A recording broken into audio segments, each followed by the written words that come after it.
Bonjour, nous sommes le dimanche 9 janvier, toujours dans ce beau temps de Noël qu'il nous faut vivre pleinement, ce mystère de l'incarnation du Fils de Dieu, fait homme, la joie et la lumière est rentrée dans le monde d'une manière définitive.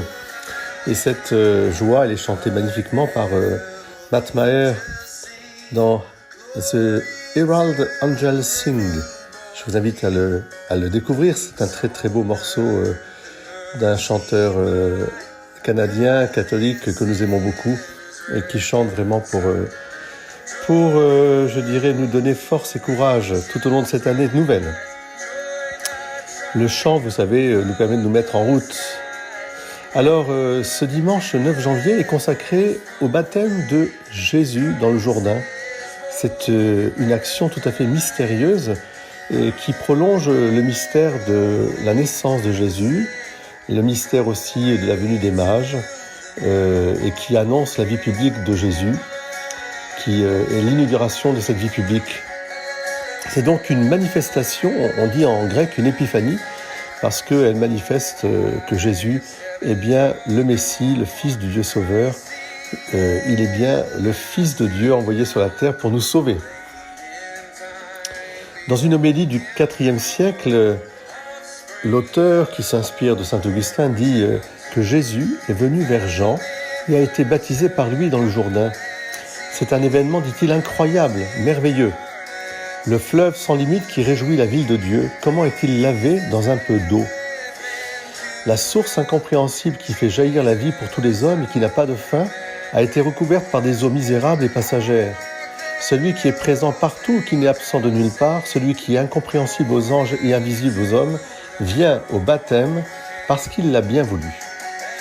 Alors donc c'est un choix vraiment libre de Jésus, et c'est important pour nous aussi aujourd'hui de refaire ce choix libre, de nous laisser, de laisser jaillir la source d'eau vive que nous avons reçue au baptême.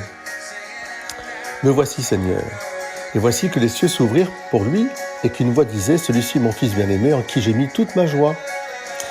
Le bien-aimé engendre l'amour, et la lumière immatérielle engendre la lumière inaccessible. Cet homme est celui qu'on appelle le fils de Joseph, et il est mon fils unique selon l'essence divine. Celui-ci est mon fils bien-aimé. Il a faim et il nourrit des milliers d'hommes. Il peine et il donne le repos à ceux qui peinent. Il n'a pas reposé la tête et il porte tout dans sa main. Il souffre, mais il remédie aux souffrances. Il donne sa vie, mais pour donner la liberté au monde. Son côté transpercé, il restaure le côté d'Adam. Eh bien, je vous en prie, écoutez-moi attentivement. Il faut remonter à la source de la vie et contempler d'où jaillissent les guérisons. Le Père de l'immortalité a envoyé dans le monde son Fils immortel, son Verbe. Celui-ci est venu vers l'homme pour le laver dans l'eau et l'esprit. Il le fait renaître pour rendre incorruptible son âme et son corps. Il a éveillé en nous son souffle de vie. Il nous a revêtus d'une armure incorruptible. Si donc l'homme est devenu immortel, il deviendra Dieu aussi. Et s'il devient Dieu par l'eau et l'Esprit Saint, après avoir reçu la nouvelle naissance par le baptême, il sera aussi co-héritier du Christ dans la résurrection des morts. Alors, venez vous tous, plongez avec foi dans ce bain de la nouvelle naissance.